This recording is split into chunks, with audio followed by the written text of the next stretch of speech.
चलिए आज की क्लास में जो है ना हम लोग YAML के बारे में डिस्कस करेंगे, क्योंकि अभी तक हम लोगों ने डॉकर फाइल्स के बारे में पढ़ा था ना। तो डॉकर कंपोज जब हम लोग पढ़ते हैं ना, तो डॉकर कंपोज की जो फाइल होती है वो हम YAML फॉर्मेट में लिखते हैं। तो हमें थोड़ा सा पता होना चाहिए YAML का क्या, YAML है क्या चीज़। मतलब अब YAML का अगर मैं सिंपल बताऊँ ना यार, एक मार्कअप लैंग्वेज है। जैसे होती है ना, जैसे जेसन है, इसका जो फुल फॉर्म होती है येट अनदर मार्कअप लैंग्वेज होती है। और इसका एक्सटेंशन .yaml से भी लिख सकते हो और YML से भी लिख सकते हो। तो थोड़ा सा मैं फॉर्मेट समझाता हूँ क्या होती है। जैसे अभी मैं एक काम करता एक बनाता हूँ, सिंपल एक फ़ाइल बनाता हूँ। सबसे पहले VS कोड में मैं अभी लोकल पे प्रैक्टिकल कर रहा हूँ, क्योंकि मैं सर्वर पे नहीं जा रहा। ठीक है, अब ये मार्कअप लैंग्वेज है। जैसे जेसन होती है ना, इस कीज़ और वैल्यूज़ के फॉर्म में होता है पेयर, इसमें भी इसी तरीके का, लेकिन थोड़ा सा चेंज है, सिंटैक्स थोड़ा सा चेंज है। तो फॉर एग्जांपल देखो, अगर मैं तुम्हें दिखाता हूँ, अगर तुम्हें एक स्ट्रिंग में देनी है वैल्यू, तो इस तरीके से देनी है। ठीक है, और इसमें पता है बहुत ध्यान रखना, अगर मैं इसको इसमें मिला दूंगा ना यूँ करके, देखो ये पूरा स्ट्रिंग कंसिडर करेगा। ठीक है, तो कॉलन के बाद ना एक स्पेस लाजमी देना, ताकि उसको की और वैल्यू का लगे। अच्छा, इसका थोड़ा सा हैंड्स ऑन एक्सपीरियंस लेने के लिए ना मैं थोड़ा पाइथन का भी यूज़ करूँगा, ताकि मैं इस फाइल को ना पाइथन में रीड करके दिखा सकूँ कि भाई ये किस फॉर्म में आ रही होती है। जैसे ये ना, ये की और वैल्यू के फॉर्म में आती है, लेकिन हम देख लेते हैं। ठीक है, कैसे थोड़ी सी पाइथन लिखनी पड़ेगी, ज़्यादा नहीं है। ठीक है, सबसे पहले तो हम लोग YML को इंपोर्ट कर लेते हैं। Import YML। ठीक है, बाकी अगर आप चाहो तो कोड ChatGPT से भी उठा लो या नेट पे पढ़ा हुआ, लेकिन मैं सिंपल लिख के एक एक चीज़ इसलिए बता रहा हूँ ना, याद रहे। अच्छा, ओपन और विद ओपन का सबसे बड़ा फ़र्क ये होता है ना कि जब आप विद ओपन यूज़ करते हो ना, आपको फाइल क्लोज करने की ज़रूरत नहीं पड़ेगी, ये ऑटोमेटिकली आपकी फाइल को क्लोज भी करता है। तो इसलिए एक एक वर्ड समझा रहा हूँ। अच्छा, आपकी जो भी फाइल है ना, उसका आप पाथ दोगे। मेरा इधर ही है ना, तो मैं first.yml देता हूँ। अच्छा, मैं किस फॉर्म में रीड कर रहा हूँ, इसके रीड कर रहा हूँ, और एलाइज बनाना पड़ता है तो मैं फाइल ही लिख दे रहा हूँ अभी। ठीक है, ठीक है, अब एक काम करते हैं, यहाँ पे प्रिंट करवा लेते हैं इस फाइल को। ठीक है, और प्रिंट में क्या किस तरीके से कराएंगे, YML के अंदर से हम लोग निकालेंगे डॉट सेव करके, एक होता है इसके अंदर डॉट सेव अंडरस्कोर लोड। ठीक है, और इस फाइल को मैं रीड करा, अब मैं इसी डायरेक्टरी में हूँ, मैं दोबारा दिखा देता हूँ मैं कर रहा हूँ। मैं टर्मिनल पे आऊँगा, रन करने के लिए बता रहा हूँ, क्योंकि हो सकता है बहुत सारे लोग पाइथन के बैकग्राउंड से ना हो ना, तो उनको मैं एक एक चीज़ इसलिए बता रहा हूँ। ठीक है, मैं सबसे पहले तुम्हें LS करके दिखाता हूँ। देखो दोनों फाइल इधर ही हैं। सही है, अब मुझे पाइथन को करना ना, मैं लिखूँगा python3 app.py। मैंने देखो तुम्हें क्या बोला था, ये की बनेगी, ये वैल्यू बनेगी। देखो ये की बनी, ये वैल्यू बनी। अब इससे थोड़ा सा तुम्हें ना और अच्छे तरीके से समझ में आ रहा होगा यार क्या है। पहले तो यही होता है ना यार, सिंपल लिखी हुई फॉर्मेट समझ में नहीं आ रहा। अब हम इनको इसलिए इस तरीके से भी करके देख रहे हैं, हमें और ज़्यादा पता चले। अब ये तो मैंने सिंपल एक एग्जांपल बताई है, बहुत सारी चीज़ें दिखाता हूँ मैं आहिस्ता आहिस्ता करके। अब जैसे कोई इंटीजर है, जैसे मैंने एज बोल दी, जैसे फॉर एग्जाम्पल 25 लिख दी। ठीक है, अब देखो ये VS कोड में करने का फ़ायदा ये ना, देखो कलर अलग अलग आ रहा है, स्ट्रिंग का अलग आ रहा है, इंटीजर का अलग आ रहा है। अब अगर मैं इसको करूँ ना, ये देखो एक और की बनी एज की, और यहाँ 25 आ रहा है। अच्छा, बहुत सारे लोगों को ना अभी लग रहा होगा यार ये क्या पढ़ाने बैठ गया, डेवॉप्स की चल रही है और ये क्या की वैल्यूज़ पढ़ा रहा है। लेकिन अभी जब कंपोजर हम डॉकर की लिखेंगे ना, जब तुम्हें इसकी सही वाली चीज़ पता चलेगी। सही है, अब अगर हमें ऐसा भी होता है ना कि एक की है, की के अंदर एक और ऑब्जेक्ट होता है, बहुत बार होता है हमारी प्रोग्रामिंग की फील्ड में, तो ये बहुत ही होता है। सही है, तो मैं क्या करूँगा, सर्वर डॉट करें ना, इसके बाद अच्छा स्पेस ना दो दे दो, बहुत है। ठीक है, सही है, नेम इज इक्वल टू, जैसे मैंने लिख दिया HNS टेक।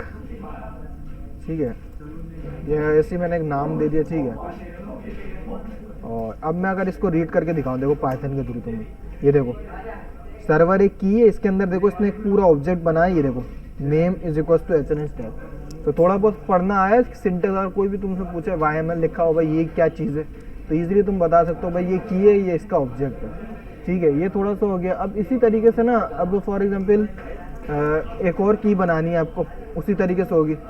जैसे फॉर एग्जांपल सिटी लिख दिया मैंने, किस सिटी में, फॉर एग्जांपल मैंने बोला। अच्छा, ये ज़रूरी नहीं है कि तुम स्ट्रिंग में अगर कॉमा नहीं दे सकते, देखो इस तरीके से भी लिख सकते हैं कराची, कोई फ़र्क नहीं पड़ेगा, रन करके दिखा देंगे। ये देखो कोई फ़र्क पड़ा नहीं पड़ा, लेकिन बस वो उसमें ज़रूरत नहीं पड़ती, वो खुद ही गैस कर लेता है, तो इसलिए मैंने नहीं किया था।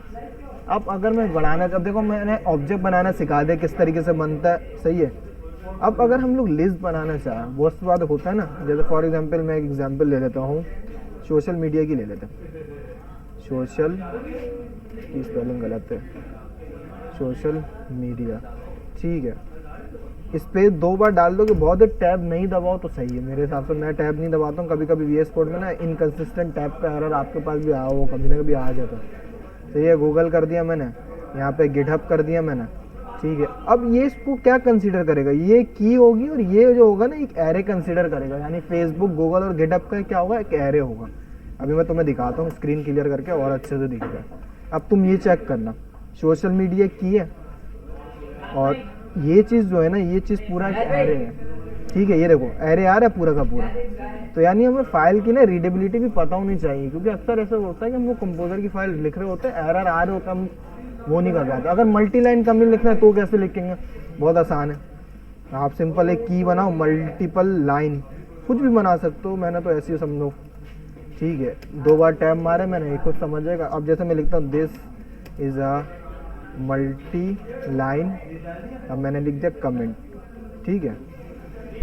अब अगर मैं इसको रीड करूँ, अब ये तुम ये चेक करो, this is a multi line comment आ गया, एक ही लाइन में आ गया, ये देखो आ गया एक ही लाइन में। मल्टी लाइन कमेंट लिखा ना, मल्टी लाइन कमेंट लिखने का सिंटैक्स है। अब जैसे यहाँ लिखा है ना, ये मल्टी लाइन कमेंट, इसने यहाँ पे सिर्फ this is a multi line comment ही आया यहाँ पे, इसलिए मैं ना की भी ना वैसे ही बना रहा हूँ। जैसे फॉर एग्जांपल ये लिस्ट है ना, सोशल मीडिया लिस्ट है, ये इंडिकेट करेगी कि एक लिस्ट है, मल्टीपल लाइन कमेंट है, ये मल्टीपल लाइन कमेंट है, इस तरीके से डालते हैं हम लोग।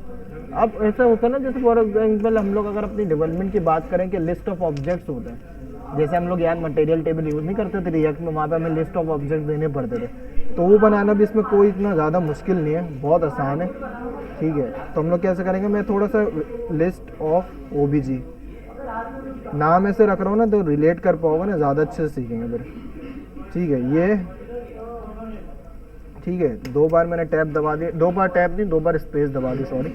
अब फॉर एग्जांपल मैं लिखता हूँ सर्वर 1, ठीक है, और इसमें आता हूँ और सर्वर 1 में मैं जैसे फॉर एग्जांपल देता हूँ नेम, जैसे नेम है EC2, ठीक है, और मेमोरी है इसकी फॉर एग्जांपल 122 MB या GB लिख देता, या सही है ऐसी। अब इसी तरीके से मैं एक और बनाता हूँ ऑब्जेक्ट, ठीक है। ये देखो नेम EC2 नहीं है, नेम EC2 मीडियम रख लेते हैं, ठीक है। इसमें क्या करते हैं, इसमें हम लगते हैं 2048। हाँ, अभी देखो हम लोग करेंगे ना, देखो सिंपल है यार, ये की है, ये एक लिस्ट ऑफ ऑब्जेक्ट बनेगा, ये एक लिस्ट ऑफ ऑब्जेक्ट बनेगा। देखो मैं करके दिखाता हूँ पाइथन के।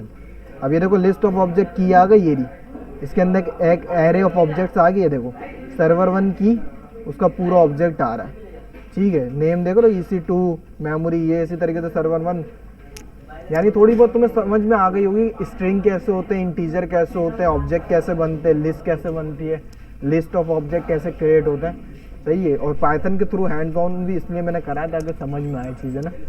अब एक काम करते हैं यार, हमारा जो है ना, ये मैंने सर्वर लॉगिन किया हुआ, ठीक है, और अगर मैं तुम्हें यहाँ पे लाऊँ ना, ये देखो ये चल रहा है, ठीक है। अभी सबसे पहले मैं किल करता हूँ, मैं इसको रिलेट करना चाह रहा हूँ, किस तरीके से हम लोग रिलेट करेंगे इस पूरे प्रोसीजर को। हम लोगों ने दूसरी या तीसरी क्लास में डॉकर फाइल लिखी थी पाइथन वाली, ठीक है। अब मैं अगर तुम्हें दिखाऊँ डॉकर PS करके, रनिंग कंटेनर डॉकर इमेजेस, ये तुमने गलत सर्वर लॉगिन किया लग रहा है, ये वो है Docker PS। IP address change क्यों आ रही है, 1 मिनट होगा, पार्ट 1 रिकॉर्ड कर लेते, पार्ट सर्वर का। अच्छा यार देखो, हम लोगों ने YML के बारे में थोड़ा सा पढ़ा है, ठीक है। YML देखो बेसिक, अगर कोई पूछे ना YML क्यों यूज़ करते हैं डॉकर में, जब हमारे प्रोजेक्ट की मल्टीपल सर्विसेज होती है ना, फॉर एग्जांपल एक सर्विस तो आपकी वेब की हो गई प्रोजेक्ट, एक डेटाबेस की हो गई, एक आपकी रेडिस की हो गई, तो फिर हम अलग अलग डॉकर फाइल लिखेंगे तो कितना मुश्किल हो जाएगा कि मतलब पहले हम बिल्ड करें इमेज, फिर रन करने के लिए कमांड चलाया, यानी 2 कमांड हर के लिए चलानी पड़ेगी। 4 सर्विसेज है तो 8 कमांड मुझे चलानी पड़ेगी। तो अभी मैंने इसलिए बहुत बेसिक सी एक डॉकर कंपोज बनाई है। देखो हमारी डॉकर फाइल तो ये मैंने पहली क्लास से या दूसरी क्लास में करवा दिया था, इतना काम तो तुम्हें पता ही है कैसे होता है। अब मैंने क्या करा, जहाँ डॉकर फाइल है ना उधर ही मैंने एक कंपोज बनाई है, डॉकर कंपोज, ठीक है। हाँ, और ये वही टू डू वाला प्रोजेक्ट है, ठीक है। अब देखो ये क्या वर्जन बताना पड़ता है आपकी कंपोजर की फाइल का कौन सा। कोई कोई लोग 3 भी लिखेंगे ना चलेगा, एरर नहीं आएगा, 3.7 भी चलेगा, लेकिन मैंने 3.3 यूज़ किया हुआ। सर्विसेज है, सर्विसेज यहाँ पे वेब के बजाय ना वेब ऐप भी कर सकते हो, कि आपके ऊपर डिपेंड करता है। बिल्ड करने में आपको डॉट मैंने इसलिए दिया क्योंकि मेरी डॉकर की फाइल इधर ही है, ठीक है, बिल्कुल इधर ही है, वरना आप कॉन्टेक्स्ट यूज़ करके फोल्डर भी डिफाइन कर सकते थे। अब ये क्या पोर्ट, यानी हमारी जो डॉकर की 8000 पोर्ट है ना, उसको मैं अपनी लोकल की 8000 पे मैप करवा रहा हूँ। तो सबसे पहले जब भी कोई ऐसा काम कर रहे होते हैं ना, या सबसे पहले सिंटैक्स चेक करते हैं कि सही है नहीं। तो सिंटैक्स चेक करने के लिए हमें क्या करना पड़ेगा, डॉकर हाइफन कंपोज कॉन्फिग। अगर प्रिंट हो गया ना, इसका मतलब सिंटैक्स बिल्कुल सही है, सिंटैक्स में कोई मसला नहीं है। तो अब हम लोग क्या करेंगे, इसको कंपोजर देखिए, अब मैंने क्या करा, डॉकर हाइफन कंपोज अब सिंपल कंपोज अब चला रहा हूँ मैं। क्या बोल रहा है ये, स्पेसिफाइड वर्जन 3 कर देता हूँ। मेरे पास देखो चल रहा है ना, तो किसी किसी के डॉकर का मसला होता है, नहीं चलता, मसला करता है। क्या बोल रहा है, बिल्डिंग कैन नॉट लोकेट, अच्छा हाँ समझ गया। अब ये गलती से देखो कंपोजर बाहर बन गई है, कंपोजर को उसके अंदर डालो। अब ये देखो इस तरीके का एरर ना तुम लोग को भी आ सकते हैं, इसलिए मैंने हाथ के हाथ रिजॉल्व किया। अभी देखो मैंने 3 किया ना, 3 पे भी चलना चाहिए इसको। अब मैंने कंपोज अब, डॉकर कंपोज अब। अभी क्या बोल रहा है, सपोर्ट फाइल नेम्स, ये इसके अंदर नहीं गए, प्रोजेक्ट के अंदर भी जाना पड़ेगा ना। हाँ मेरे ख्याल से प्रोजेक्ट के बाहर खड़े हो हम लोग, ये देखो प्रोजेक्ट के बाहर खड़े हो और बना रहे हैं। अब मैंने दोबारा करा डॉकर हाइफन कंपोज अब ये क्या करा, देखो वही, मतलब पहले हम 2 कमांड चलाते थे, पहले बिल्ड करते थे फिर रन करते थे, ये एक ही कमांड के अंदर देखो पूरा चला के देगा, ठीक है। ये कुछ होंगी बेसिक कमांड भी याद है, ये कमांडें भी याद रखने की मतलब इतनी खैर ज़रूरत तो होती है यार, मतलब कमांड तो आपको पता नहीं चाहिए। कभी कभी ऐसा होता है ना, ऐसी प्रोजेक्ट है आपके पास जिसकी एक ही सर्विस है, तो उसकी कंपोजर बनाने की ज़रूरत ही नहीं है, डॉकर फाइल बना के भी कर सकते हो।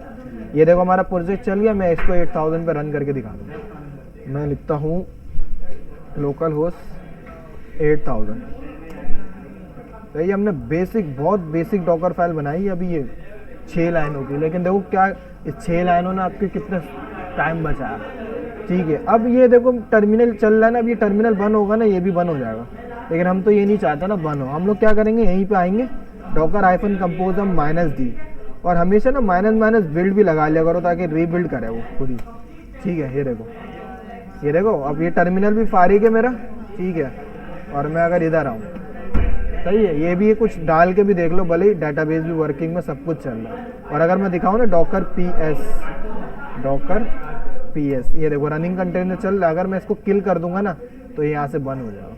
तो बस आज की क्लास में हम लोग ने बहुत बेसिक से सीखा, YML का सिंटेक्स, और एक इम्प्लीमेंट करके देखा, जो हमारी पहले प्रोजेक्ट मैंने कराया हुआ था पहले डॉकराइज, उसी को मैंने इम्प्लीमेंट करा, ठीक है।